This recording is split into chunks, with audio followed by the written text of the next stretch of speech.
What up? What up? We are here. It's Golden Spaces. It is post All-Star break, and the Warriors are back in the win column. Beat the Lakers, beat them pretty handily this game. There's no LeBron James, and the Warriors took care of business at home. Beat them by 18, 128 to 110. How we feeling? How are we feeling? Well, to be coming off of a break, we're feeling great because to come off of a break and get a W, that's just, it's just really nice to see, and as we move up in the standings, hopefully with this win, just the vibes are really, really good. The vibes are good. Just looking at the box score, we can go through a quick box score rundown right now. Um, Obviously, got to start with Steph. Steph came out hot, 16 points in the first quarter, I believe, Yeah. hitting everything. Guys couldn't stay in front of him. He's looking like he's in that mode still, and that's a good sign to see because, like, once he's in that mode, they can just ride that momentum. And it's really hard to beat the Warriors when Steph is playing like this, and they're playing defense. So 32 points from him, 8 assists, 3 steals. He was really active on defense tonight. He had a really good defensive performance. So, I mean, it reflected in his plus 25 today. He was just, cooking from the jump. From the word go. he just, I mean, and still on fire from 3 coming off of the Steph versus Sabrina 3-point contest.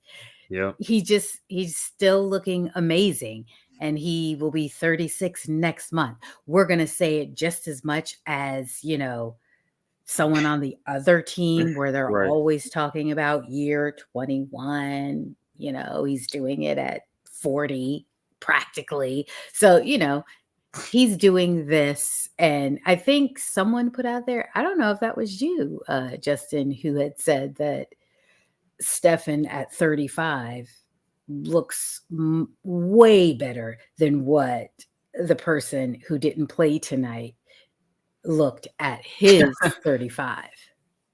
That wasn't me that said that. Oh, that but wasn't you? I'm not Well, going to I disagree. saw it. I'm not going to disagree. I mean, Yeah. like, dude is, yeah. He's I mean, I personally think since 2015, I mean, Steph has been better than LeBron, but it's no, make no mistake. Like, Steph is still going and he's still that guy. I mean, I'm not going to say he's not the best player in the world still. We got to get that hardware back, but when he's playing at this levels, I mean, it's not anybody in the world that can outplay him, right? right. Looking up and down the box score, Wiggins had a good game, scoring wise. He had 20 points on 14 shots, 3 rebounds, 2 assists, 1 steal, 1 block. It seems Active like on he's like defense. Yep. active on defense. It seems like he's like pretty much back. Like he's finding the consistency in that 3 again. He's getting near the basket and finishing. He did have a missed layup earlier in the game that should have been a dunk. It should have been a dunk. I mean, let's put it on a t-shirt now. Right. Just dunk the ball. Hashtag dunk the ball. And but yeah, good game from Wiggins. It's good to see him playing consistently well. Obviously it took Draymond coming back, but if that's what it takes, it is what it is because they're not winning anything without Draymond anyway. So right. It is what it is. Good to see Wiggins kind of getting back into a groove and playing consistent. But really, the other story of the game outside of Steph, obviously, really it might be a story bigger than Steph's performance, is Mr. Trayce Jackson-Davis. Happy birthday, kid. Happy birthday, Trayce. He got the last rotation of all the bigs tonight. Obviously, Draymond starts, then he came in after Looney and after Dario, I believe, maybe before Dario, but 17 points in 15 minutes off the bench. I believe he had like 13 straight points in the first half in like a 5-minute span, just all dunk. Yes. We've been beating the drum all season to play Trayce more because he can just do this type of stuff. Like the way the Warriors play basketball, it opens the floor up so much for their rollers because you have to send so much attention to Steph and Clay coming off these screens that if you have anybody who's athletic enough to play above the rim and they have good hands to catch the ball, it's going to be a dunk or a layup pretty much every time. And that's what we see with Trayce all the time. And that's what we saw tonight. Yeah, it was like clockwork. Like I said, Clay, Clay and Trayce, clockwork. It's gonna Exactly. be a dunk, or it's gonna be an easy layup. Like it's just anytime their chemistry is just at a super high level, Mm-hmm. and it's needed, and it gets kind of like everyone hype when that happens. Just to see it, it's just always just like boom, boom, boom. Right. And I mean, in addition to his own individual production, Trayce going out there and giving you points. He had 5 rebounds in 15 minutes as well, which is really good rebounding numbers. 2 blocks in 15 minutes as well. In addition to those things, it makes the game easier for Clay, which is obviously very important for this team because they need Clay to play well, right? Clay Mhm. did not shoot well tonight. He was 1 for 9, 1 for 4 from 3, but he had 5 assists, 4 rebounds. He just seemed more energized. And on offense, when he isn't hitting shots, he's still going to have gravity regardless. But when he isn't hitting shots, he can take it upon himself to say, okay, I need to move the ball a little bit more. But if he has a reliable option to move the ball too, like Trayce, it becomes a lot easier, especially when the layups that he's given to Trayce, like the dunks that he's given to Trayce, is going to Yeah. be points anyway. So Trayce needs to play more, right? That's just obvious.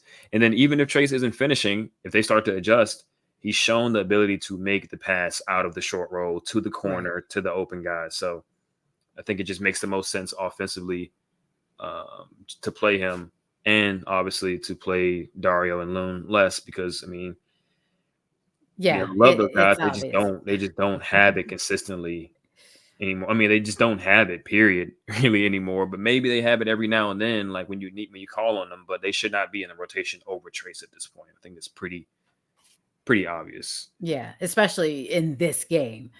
It I mean, you just saw it instantly, his Mm, impact, and it's like, here we go. Let's go. We're keeping it moving. And it was okay, we're gonna try to put Looney back in, but no, let's get him right back out. Let's take him back right. out. Like, what are we doing? I mean, these teams, pretty much every team in the league is kind of like this, but these teams, especially who have downhill bigs that they play a lot of pick and roll, Jackson Hayes and Anthony Davis are athletic bigs rolling to the basket. Rui Hachimura is a bigger body that wants to get to the basket. All of these guys, these athletic with size type of players, they play with speed. They put you in space. It's hard for Loon and Dario to hang in those environments. And then, like, even if they're boxing out, like, guys are just jumping over them to grab the rebound. So you need more athleticism and mobile bigs on the court when you're playing against these type of teams. So Trayce just got to play. Got to play. Another one of our, like, heroes or unsung heroes in the team got some extended run today because there was no Gary Payton. He was out sick. So Moses Moody got 20 minutes today. And Ooh. I know, right? He played well, right? Like you can still see like some of the decision making is a little bit off because of the rhythm isn't there because he hasn't been playing, right? So he'll get himself into trouble dribbling in the paint and kind of like, okay, what do I do with it now? What do I do with Yeah. it? And I think that's really the main reason why he like hasn't gotten a ton of minutes. But all the other stuff you see that he does well jumps off the screen, right? He's going for offensive rebounds, he's going for defensive rebounds, he's out there defending, trying to challenge Anthony Davis at the rim. Which he Well, did. which he did, right? I don't think he fouled him. I think he hit the ball clean. Yep. He's dunking on people, like getting to the. He can still like. I think he, like I said before earlier in the season, he has some issues with his confidence driving the basketball. But like, if he confidently drives and just goes up strong, he has the athleticism to be able to do that type of stuff all the time. So I still think the Yeah. sky's the limit for Moses Moody. I know he's not going to be in the rotation when Chris Paul comes back, unfortunately, but he's still a very good player. He had 6 rebounds in 20 minutes, and his team struggles with rebounding. So it's like, how about you just play the guys who rebound?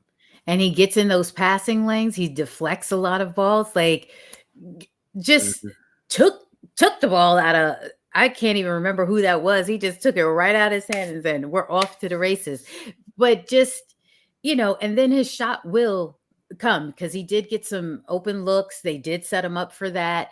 just didn't knock him down. But again, that comes with, can I get some reps out here? But everything else, he still had it together.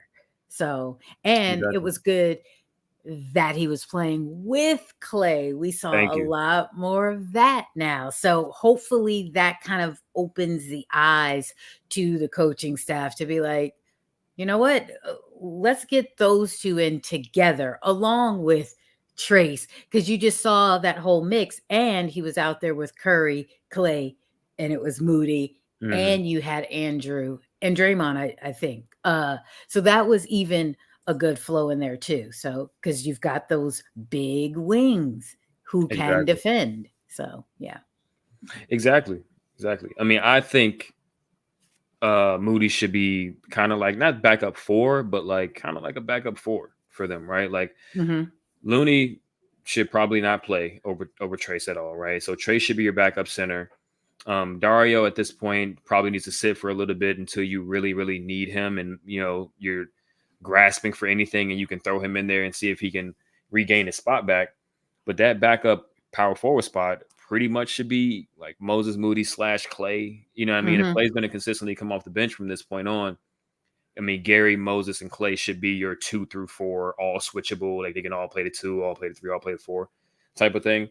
And I mean, Chris Paul is going to be backup 1, and Trayce be the backup 5. I think that's your best chance going forward to match up with these teams athletically, defense wise. You'll have a pretty much a good defense on the court at all times. You'll have scoring on the court at all times. You'll have playmaking on the court at all times. So like, we'll see if Kerr does it. I know he's not going to do that, but they absolutely should do that. Moses does everything that he wants his bigs to do. He just does Yeah. it in the 6'5" frame. And he just gets a short end of the stick with the rotation, but it is what it is. Draymond didn't play a ton No, he tonight. sat for a good like 12-minute stint in that first half of the game, which I was like, oh, sitting him long. Hey, just as long as we still kept the lead or kept it close, then you live with it. Mm-hmm. Yeah, he had 8, 7, and 5 in limited minutes. He was still really good. Trying to limit Anthony Davis as much as he can. I think he was putting out a lot of fires out there defensively, but there were some things that he couldn't stop. So the Lakers did have a few runs here and there, but for the most part, they held the Lakers in check defensively, which is really good. Kuminga had showed flashes again. I think steadily his scoring has been like tapering down. I think teams are starting to adjust to him a little bit more. So it'll be good to see how he adjusts to that going forward and how the team kind of navigates his new attention that he gets. Yeah. And he had some playmaking. He was out there directing traffic in one of those last plays late in the fourth. It Yeah. was like, Klay, you come do this. You set this pick here. I'm gonna hit you, and then you get him this dunk right Right. here. Yeah, they're starting to figure it out. Yeah, and that's good. That's good. I mean, the young guys in general, I think all they know is the Warriors offense, the Splash Bros gravity and stuff like that. So they really get it, right? And then also Steve Kerr won't play you unless you do those type of things, like unless you recognize the gravity. Right. So I think it's been embedded in JK's brain, like, look for Klay, look for Steph. Pods as well. Look for Steph, look for Klay. Like it was a play where coming down the court, Pods even told I forgot who, I think it might have been Looney and I think it was somebody else. Dario. I think it was Dario that Yeah, he was Dario. telling where you need to be. Right. Go set that down. Go set the double screen for Klay. That's where Klay finally got free and hit that 3 that his only shot that he hit. But it's good to see the young guys kind of like looking for him, trying to get him involved because they need him to, get his scoring mojo back. I think he's been doing everything else pretty well. He was defending great tonight, rebounding a little bit more, passing a little bit more. He's got to get that shot to catch up, and then they'll be really, really cooking going forward from here. But let's kind of look at the standings a little bit. Let's see what we're looking at now, like what they got to do to advance up the standings right now. So they're still in 10th. They did beat the Lakers, so the Lakers have one more loss than them. They gain a whole game over the Lakers by beating them. So they're only a half a game behind them. Both teams play tomorrow night. I don't think LeBron is playing tomorrow night. I thought I heard that he is going to Oh, play of course. tomorrow. He was just ducking Moses Moody tonight, but it's okay. Clearly. Clearly. The Warriors get who? Charlotte? We do. Who are on what, like a 4-game win streak. So Trey Mann is the franchise player. That's funny. so They so are- it'll be interesting because they're going to come in with a lot of confidence. Mhm. And we just have to push back on that and stick to our guns and win this game. Yep. They're gonna win it on defense, but they're gonna have to win it on defense. The Hornets did win their last 4 games, and they've been defending very well. They've given up at most 107 in the last 4 games. So the Warriors offense is going to have to cook a little bit. And you know what helps that? Playing Trayce Jackson-Davis. I think that helps. So hopefully he gets some run out there. I think he will. I mean, yes, it was his birthday today. So maybe, Kerr was feeling generous or whatever. Mhm. But again, he doesn't do the rotations or whatever. But I think just that showing in that short amount of time and how he saw Clay still keep his confidence level up Mhm. in that whole mix. Why take away the toy from Right. So I think we'll see it next game. And I think our minutes were kind of evenly distributed. So I don't think Curry really played that many minutes, considering we're going to play a back-to-back. So I think minute-wise, I think we should be in a comfortable state to play a back-to-back and come out with some energy. For sure. So bigger picture, they are now they're 4 games out of 6. The Mavericks are now won 7 in a row. They beat the Suns, but they knocked the Suns down. So they're 4 games behind the Suns at 7, and they're 4 games behind the Mavericks at 6. So there's opportunity. The Kings just won. They almost lost to the Spurs. That would have been great for the Warriors, but they did not pull that out. But really, as long as the Warriors just win as much as they possibly can, everything else will fall into where it needs to be. Try to rack up these wins, and again, we have second or first easiest schedule remaining in the league, based on win-loss record of their opponents coming up. So take care of business, beat who you're supposed to beat, and you'll be in the right position. Exactly. There was an article that came out. I think it's a Joe Lacob interview or something like that. Yeah. A lot of sound bites. I mean, not sound bites, but like a lot of quotes and stuff that came out that people, feel a certain type of way about.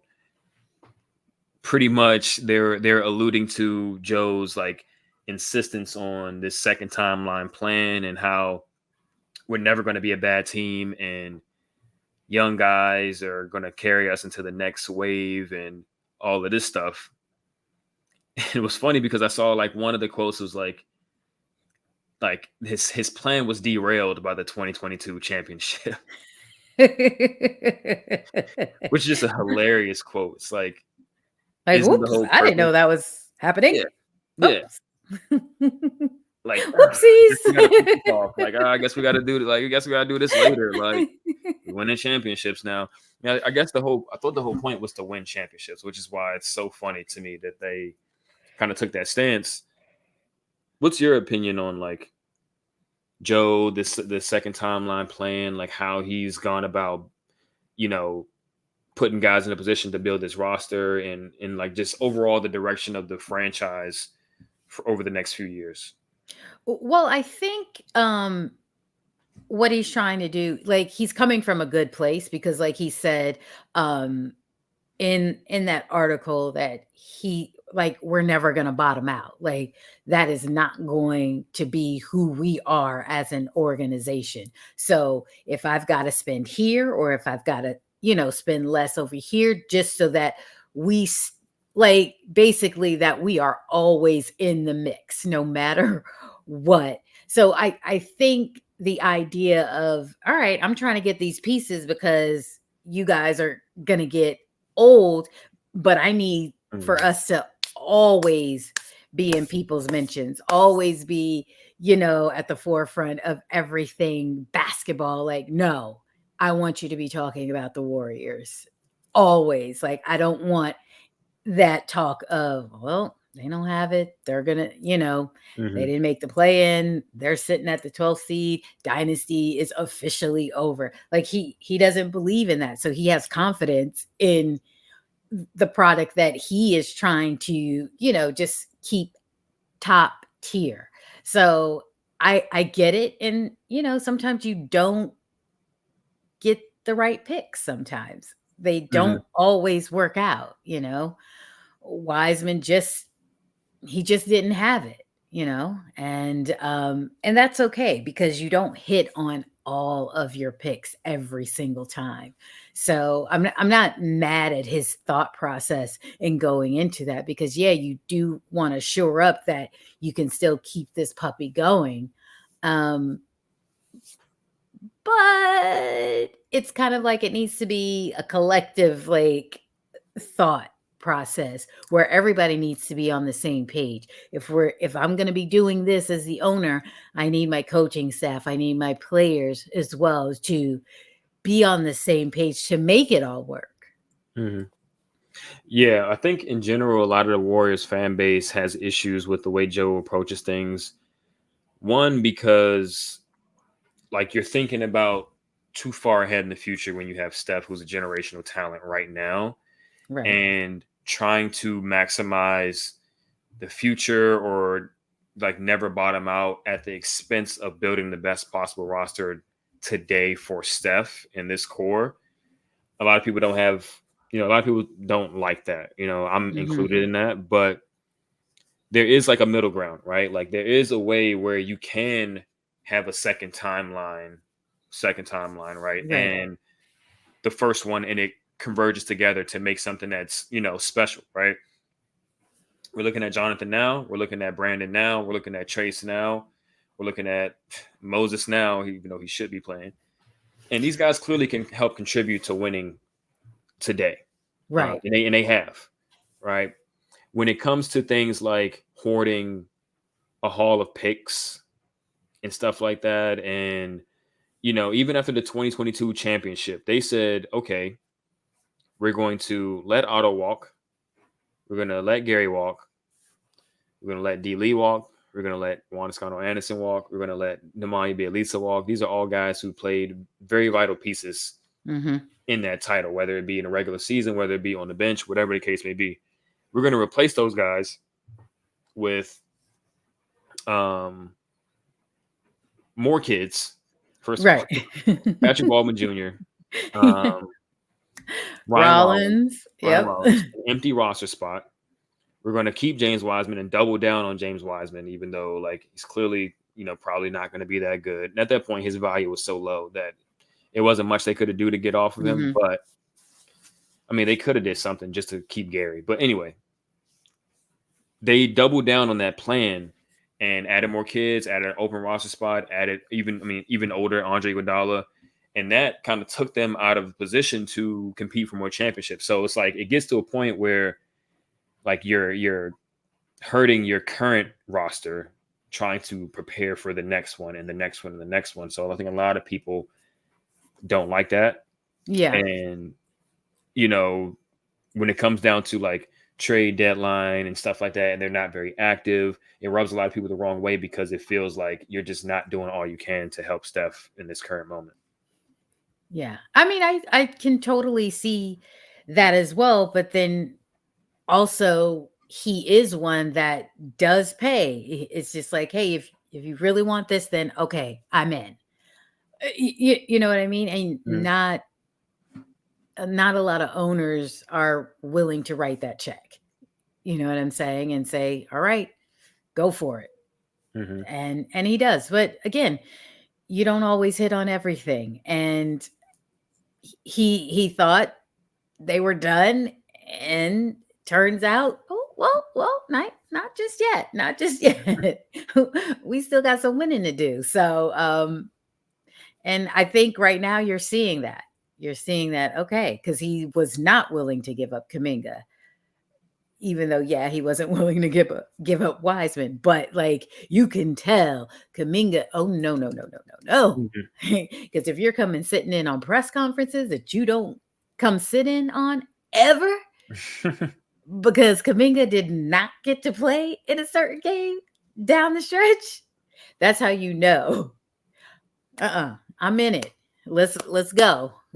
Yeah, he's invested in his guys. He's Yeah. definitely invested in his guys. And I mean, he's still close with the core. Very obviously, he's very vocal about that and how much Clay and Draymond mean to him and Steph mean to him. It's I mean, for a lot of people, it becomes a matter of like, are you a little bit too involved in the basketball stuff of it? We know you're writing that check, but like, because you're writing a check, do you feel like you have to be involved heavily in the basketball decisions? And that's just like probably not the best idea. That's why you hire people to do those things. But Right. It is what it is. We'll see what happens. Obviously, this roster is pretty much set for the rest of this season. This buyout buzz about Otto Porter Jr., that would be great. He's another guy that you can play at a big spot that can come in. And if he plays like he did in 2022, it's kind of far-fetched. But like, that would be great. So if Otto is, if he falls within the right amount of salary, you would say go pick him up. And are you scrapping a big at that point? No, they have an open Because spot. Otto kind of feels that. Okay. Yeah, I mean, I would just be like, yeah, sorry, Dario. You like got your vet man. You did well early in the season. I'm sure you'll get a bigger contract next year from another team, but at this point, you shouldn't play over Otto or Moses. Unless one of them is hurt or playing just absolutely terrible, whatever the case may be. Like, and I think Dario can help. He's just like not helping right now. So yeah, just like other players, when you go through a bad stretch, sit down a little bit, and then we might go back to you later. Like, it is what it is. So yeah, I would definitely grab Otto. But like I said, this roster is pretty much set for the rest of this season. We'll see what they do in the offseason. Do they, because it's a huge offseason for them. Like, what do they do with Clay? There was buzz about Kerr being extended soon before so that's another thing that people weren't really too sure about. Ultimately think Kerr is going to get extended and Clay is going to stay as well. It's just a matter of the numbers and how that all works out. But you never know. Yeah, I was actually surprised to read that Kerr is, they're close to extending him, because early on I really thought, no, he's not returning. Like, this is it for him. That's just how it was looking to me. So to see that, I'm like, oh, he's going to stay on. Now, what that extension entails, is that just 2 more years, or is that just another year? Who's to say? But I do think that Clay will come in at a much lower number and reasonable, to where, hey, it's a win-win situation, buddy. We took care of you early on. This is your, you know what? You did right by me. I'm gonna do right by you. Yeah. Yeah. I mean, the thing with Clay is it's a little interesting because, there's teams lurking, right? There's Orlando lurking. Yeah. They got a lot of money. They got a lot of money that they have to spend. It's kind of like the Houston Rockets, where it's like, we got to spend this money somehow. So let's just throw money at Dylan Brooks and Fred VanVleet. So they're lurking, and I'm sure they can offer a starting spot for Clay as well. So I think that's the only team where it's like, like if he wants more money, I'm sure. I mean, I don't know what they're going to offer him, but they could offer something more than the Warriors. If they offer that and a starting spot, it's like, but I ultimately think Clay's like, yeah, I'm not really trying to go to Orlando just to start and make a little bit more money and not win nothing. And, when I got all these guys here that I've been playing with forever, he only wants to play for Steve. I'm sure he only wants to play with Steph and Draymond. And Steph has been very vocal about, wanting to retire with those guys. And we're wanting all of them to retire as Warriors. And stuff right. So I think unless something like Giannis is asked out and he's like, "Yeah, I want to go to Golden State," I don't think they're breaking the band up. Right. So, which is possible. I'm not gonna lie, it's possible. Yeah, Doc Rivers out here. You never know. Seems like they're destined for a second round exit. Like I can't even like think about that if Giannis had become available and wanted to go to the Warriors, that they would be parting ways with Clay. Yeah, I doubt it. That just seems so like, what kind of world is this? You know, bizarro world. Yeah, I think ultimately, if it came down to it, I don't think Clay would be involved in that deal. I think it would be everybody but those dudes. Like, I mean, Milwaukee, would they ask for Clay? I doubt it. They'd probably be like, "Yo, give us Kuminga, probably take Podziemski. Give me all your young dudes and all your Give me picks." all. Right. Clear the bench, please. Right. You need salary to match that, and I don't think Clay is getting that salary. So, but yeah, that's another conversation that Exactly. we ain't really worried about that right now. Yeah, the Warriors are doing pretty good. They have won how many of the last how many? They've won Is 1, it 2, like 3, 4, 5, 9 6, or 7, something? 8, No, 9 9, seems 10. maybe too high. They've won 10 of the last 14. Oh, get that. Which is good. I mean, since the tragic passing of Coach Decky, they've played 14 games since then. They are 10-4 in that span. They have 2 1-point losses, as we all know, in that span, and a 5-point loss and a 7-point loss. So, I mean, at the very least, they've been in position to win every single game they've played since then. And they could have been 13 out of 14 or something like that. But Sheesh, or 14-0. Look at that. Ah. or 14-0. So clearly they're building something, or they are in the midst of a really good run. We were talking about how they needed to win 20 out of a certain amount of number or whatever, like 15 out of 20. Like they're kind of already on that way, right? Like they're doing it. So they got the Hornets tomorrow night. They got the Nuggets after that. And then they got the Wizards on the East Coast road trip. Hopefully I'm there for that game, but we got to see what the credentials and all that is looking like. That would be really nice. But that would be really, really nice if you could be there, down the block from you, I'm just kidding. But no, that would be good. Good for you to be there. And Chris Paul is allegedly coming back during that 4-game road trip. So okay. So maybe we'll see, maybe that first game or the second game, we'll see them at full strength, because I mean, obviously Gary was out tonight. So Chris Paul and Gary back into the lineup. Nobody on the injury report. Fingers crossed. And hopefully we see that during that time. Yeah. But, I'm looking forward to that Denver game. Like they owe Denver. They were beating them by 20 last game. That freaking shot. Man. That shot was crazy. They blew that fourth quarter lead. That was crazy. In Denver, should have beat them then. So they owe Denver. And people keep talking about Denver like they're just some unbeatable juggernaut. Like, now they haven't been looking all, they've been looking kind of sketchy. Yeah. I mean, they've beaten the Warriors. They've beaten 3 out of 3 times. All games have been close. The Warriors have had late leads in pretty much all of them. I think the Warriors are bad, and Draymond has missed all 3. The Warriors are not a great matchup for them.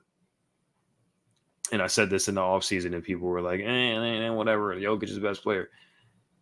The Warriors make them guard in space, which they don't want to do. They make them play fast. Like, defensively, which they don't want to do. They make them have to cover a bunch of ground, which they can't do. And then they match up well with them defensively. They have guys who can match up with their best guys defensively and hold their own, right? It's not just an automatic bucket every time. They put Jamal Murray on the block a lot, which tires him out on offense, and he can't guard them on the block. So I like the matchup with the Nuggets. Obviously, I'm not going to say if they played today, 7-game series, that they would like sweep the Nuggets or something like that. But It ain't Right. it's not gonna be as easy as people think. Especially if Steph's playing like this. Because I don't think Okay. did he have a good game against the Nuggets so far this season? I don't think he's had one. I don't know. All I know is I can still see that freaking 3 that Jokic just threw up, and That's like it's his best highlight too of his career. That's like his number one. That's his bang bang shot. Like when Steph hit the shot against the Thunder. So we're gonna see that shot probably forever for like, just his career highlight reel. right. Yeah. Steph had a decent game last time they played. Clay had a good game last time they played. They should have beat them, but that fucking shot in that fourth quarter. Yeah. So you owe him. This is the last time you're gonna see him this season before the playoffs, and you need to beat them. So yeah, January. Yeah, thanks, Greg. Greg said he had 30. 30 for 30. 30 for 30. Let's keep it going. So they're playing tomorrow night. They got the Hornets. Hopefully they beat them. And then we got the Nuggets on Sunday, and we will see you guys after that game. Kariemah, you got anything else for the people? There's going to be Seth versus Stefan tomorrow night because Seth is now with the Hornets. So that's going to be something. With Pops in the building, right? With Pops in the building. That'd be pretty cool. Yeah. So that means Steph is probably going to try to light them up for 50. Right. So well, it'll good to see the brothers in action. Yeah, that'd be pretty cool. So look out for that. Look out for a Warriors dub. Look out for bet Steph's over. So over, I don't know what his over number is, 29.5. Bet the over. And I mean, it'd be nice to see Clay have a good bounce back game after not shooting the ball well. So I don't know what Clay's number set at. Just see 15, Clay get 15 at least. Like have a good game. That would be nice. Feel good. Win on a back-to-back. And let's keep building. So if you are not, please follow us on socials, on Instagram, on Twitter, Golden Spaces Pod. Watch all of our videos on YouTube, 95.7 The Game's YouTube channel. Under their podcast feed, you will find us there. You can subscribe to them so you can see whenever we are posted. That would be great. If you would like the video, if you would comment on the video, if you would leave us a positive review on wherever you're listening to this podcast, on wherever feed, Spotify, Apple Music, Odyssey app, all of that stuff. We are an Odyssey original podcast, so you should probably download the Odyssey app if you don't have it. All of those things. All of those things. Do every single thing that I said. And we will catch you guys on Sunday after the Denver game. Hopefully we got 2 more wins by that time. So yes. Peace.